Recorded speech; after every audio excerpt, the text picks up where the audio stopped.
Hello, I'm Lauren Zielinski from IHE Delft, and in this lecture, we will discuss environmental flows and how they fit into water accounting. Water accounting is becoming a popular tool to understand how much water is available in a particular study area, how that water is moving through the different components of the water cycle, including precipitation, evapotranspiration, surface water, and groundwater, and identify who are the major consumers of water. It can also help water managers understand if regulatory or environmental requirements are being met, such as environmental flows.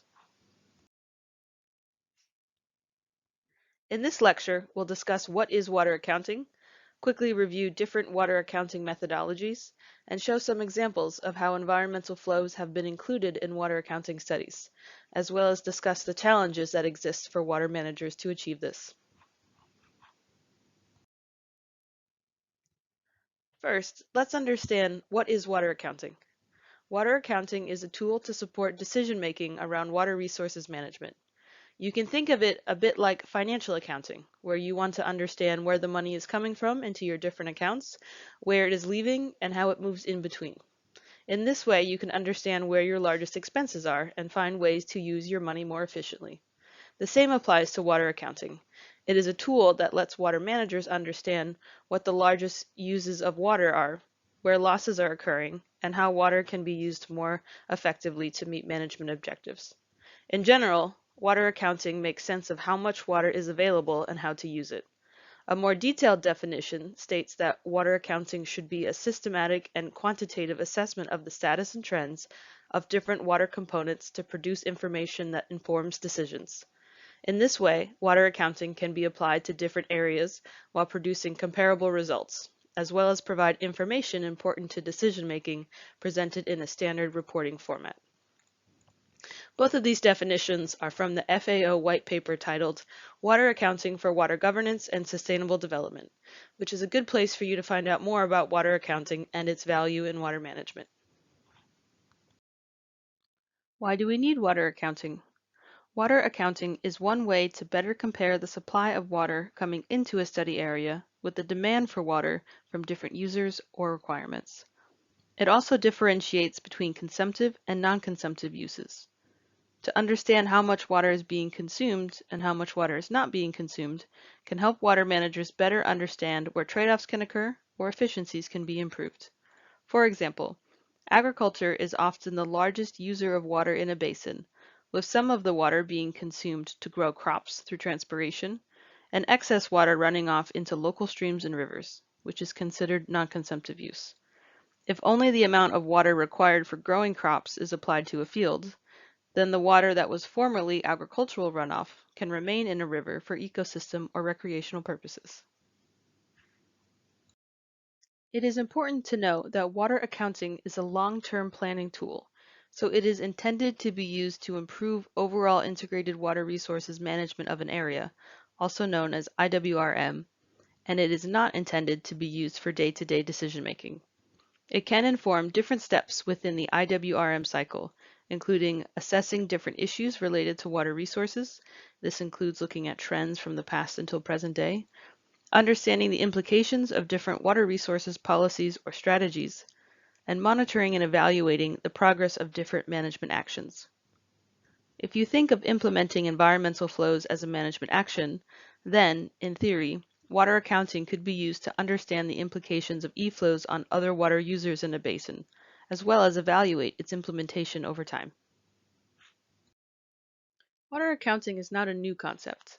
In 1997, Dr. David Molden from the International Water Management Institute proposed the idea in a report titled Accounting for Water Use and Productivity. This concept uses a water balance approach with a focus on water depletion, which is able to differentiate between consumptive and non-consumptive water use better than other methods. This finger diagram shown here also helps to visualize the different pathways of water, as well as standardize the terms used for different uses. In a basin where environmental flows are being implemented, the water would be considered a committed outflow, meaning that the water remains in the river or water body until it flows out of the system and has a specific purpose for which the water is reserved. While there are different ways to approach water accounting, Two of the most common methodologies are the System of Environmental Economic Accounting for Water, also known as SEA Water from the United Nations, and Water Accounting Plus, developed by a consortium of partners including IHE Delft, FAO, and the International Water Management Institute. The SEA Water methodology is an integrated approach that utilizes water-related statistics to understand the linkages between water resources and the economy. It tracks the amount of water that goes between the environment and the economy, as well as water that moves inside of the economy. This approach makes a very explicit connection between water resources and the monetary productivity of water. In contrast, the Water Accounting Plus methodology focuses on the quantity of water available and how it moves through a system, also known as the water fluxes. It utilizes a pixel-based model which incorporates open access remote sensing and other global data sets alongside any field data available. We will go into a bit more detail on both methodologies, how environmental flows can be included, and the challenges that face implementers, including those for the three main components of Eflows: water quantity, water quality, and timing. SEA Water is designed to study the interactions between the economy and the environment, and is set up to understand the flow of water from the environment to the economy, flows within the economy, and flows from the economy back to the environment. In a more detailed diagram, you can see the complexity of how water moves between the different environmental and economic components of the system. The outputs of SEA Water analysis is a series of tables, with the ones most relevant for environmental flows being the physical use and the physical supply tables. These types of analyses are often conducted by the National Statistics Bureau of a country, since it involves a lot of data being collected from many different data sources. If we want to include environmental flows in a SEA Water assessment, there is no explicit place to do this. For water quantity, the SEA Water Manual says the use of water as a natural resource that remains in the environment is not explicitly considered in the supply and use tables.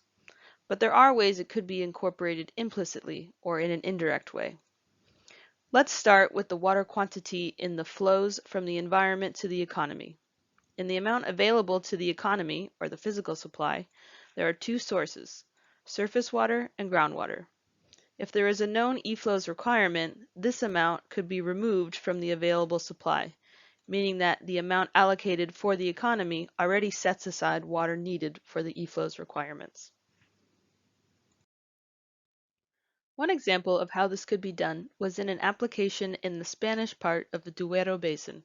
This study utilized different types of hydrological and management models to calculate the data needed to complete the physical supply and use tables. The water available for human activities, including the economy, was determined using the AquaTool SimGES, which is a water allocation and management simulation model used in various river basins in Spain. In this model, environmental flow and water use priorities were incorporated. This shows us an example of how environmental flows could be incorporated in SEA Water, although the allocation for Eflows is being determined by the SimGES model and not directly in the SEA Water analysis. Another way we could include environmental flows would be tracking the flows from the economy back to the environment. It is important to note that these flows can include non-consumed water from irrigation, mine water, urban runoff, and cooling water, not examples we typically associate with water for environmental flows. Using this approach, we would track the water that passes through the entire system, including that moving from the environment to the economy, and then back from the economy to the environment. In this way, we could follow the water to see if there's enough water moving through the system to meet Eflows requirements for water quantity. The Australian Bureau of Statistics attempted to do this in the early 2000s in their Water Account Australia program. In the 2000-2001 National Water Account Report, they tracked the water that moved from the environment to water providers, as well as the water that moved from water providers back to the environment.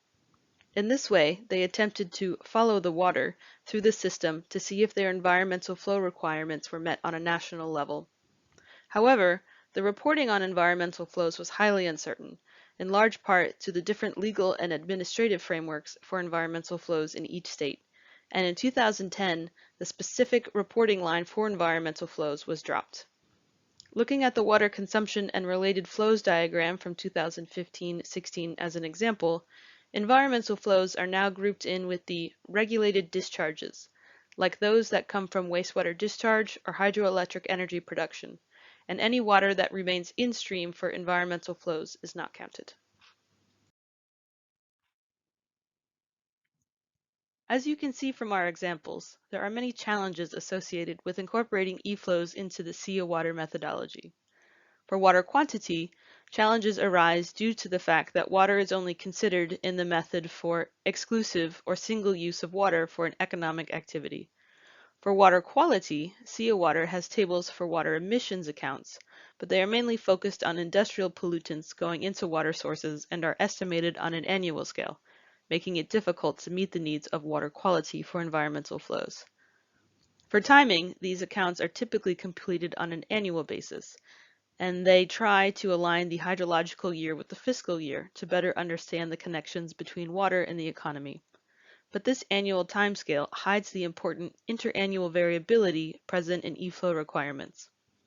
And finally, these approaches to implicitly include environmental flows in SEA water relies on known e-flows requirements, which must be put in manually by the user or the water accountant. The second water accounting methodology we'll discuss is Water Accounting Plus. This methodology utilizes open access data, such as from remote sensing or global hydrological models or datasets, and combines them with ground measurements, if they are available, into a pixel-based model which calculates different components of the water cycle, such as precipitation, evapotranspiration, surface water, and groundwater. Using scripts developed in Python, the water accounts are then presented as sheets, tables, and maps to better understand the quantities and fluxes of water across the study area. The main way that water accounts are calculated and presented are in sheets, with sheet 1, known as the resource-based sheet, being the most common. This sheet provides a visual overview of the water coming into a study area, how it moves within the study area, and where it flows out. For environmental flows, there is an explicit place to include environmental outflows, which is included in the reserved outflow section as non-consumed water. Similar to SEA water, this value is manually entered by the user, so eFlows requirements must be known. Two examples of environmental flows being incorporated into Water Accounting Plus case studies are in the Indus River Basin in Pakistan and the Awash River Basin in Ethiopia. For the Indus River Basin, environmental flow requirements were known from the 1991 Interprovincial Water Appropriation Accord. It is worth noting that this value is the desired value from the most downstream province, but has not been officially agreed upon by all parties. For the Awash River Basin, they were estimated using the Global Environmental Flow Calculator, which was developed by Vladimir Smoktin and Nashadi Ariagama. This calculator uses a hydrological e-flows methodology that bases the environmental flow requirement on a percentage of the mean annual runoff. It is intended to be an estimate and is not intended to be a replacement for a holistic, stakeholder-backed environmental flow assessment. While there is an explicit place to include environmental flows in Water Accounting Plus, there are some challenges. There is no consideration of water quality of the resource, and similar to SEA water, the accounts are typically done on an annual basis. So any interannual variability is lost when the monthly accounts are added together for an annual value. And again, this value is input by the user, so it shows the importance of having known eFlows requirements available. These requirements can be estimated using desktop methods, but are not preferable to stakeholder-backed studies. It may also occur that eFlows requirements are available, but not at the outflow of the study area, which has occurred in a water accounting study in South Africa. And finally, in a review of 11 case studies using Water Accounting Plus, only one report included environmental flows, which used the method developed by Smoktin. This highlights some of the regulatory and management challenges when trying to include eFlows in water accounting studies, including that there may be no national laws or regulations requiring eFlows. There's a lack of interest to include them based on a perception that it will take water away from other, more traditional water users, or there is a lack of information, stakeholder input, or too high of uncertainty about Eflows values that are available at the time of study. This also shows the importance of having managers knowledgeable about environmental flows in the team when decisions are made related to water resources. In case you are interested to learn more, here are the references used for this lecture, and I encourage you to review these in more detail. The take-home messages for today are: water accounting is a long-term planning tool to help inform water allocation and IWRM decisions. Environmental flow requirements can be implicitly included, such as CO water, or explicitly included, like Water Accounting Plus, but are important to be incorporated as much as possible.